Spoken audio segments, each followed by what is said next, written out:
think seconding everything that Hannah said, there's like 3 additional things that come to mind. The first is that it really helps us build the emotional muscle on how to handle conflict and how to, approach friendships and relationships in a more intentional manner. So what that looks like in practice includes like maybe like you practice with AI. If you're like someone who's like a little bit socially anxious and awkward, maybe you take that as an opportunity to engage deeply with an AI model to like build your social skills. I know there's like someone in this room, like I don't want to point them out specifically, but are building like tools that are like strengthening relational skills and prepping you to like be, it uses an AI model to like actually prepare you to have strong conversations. And so like models like that are super, super cool.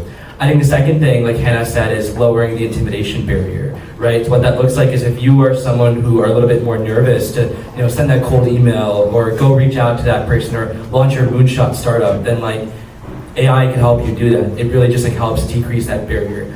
I think the biggest thing that I'm thinking about is in the education frame of mind. A lot of you guys are educators, system leaders thinking about the future of learning. What comes to mind here is like as someone who's a college student, I'm a college student, but I'm also doing a lot of this work outside of school that requires me to travel and miss class.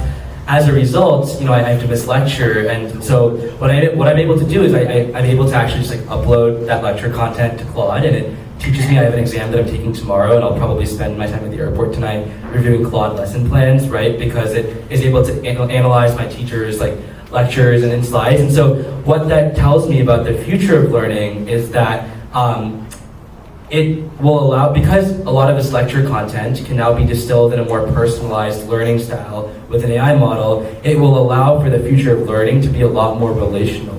And it would allow the future of learning in the class to be a lot more conversation-based, Socratic style learning, where your teachers will push back and ask you questions, and it will be less them reading off a slide deck, reading off content, which is something that you can learn from an AI model, and actually be a lot more relationship building.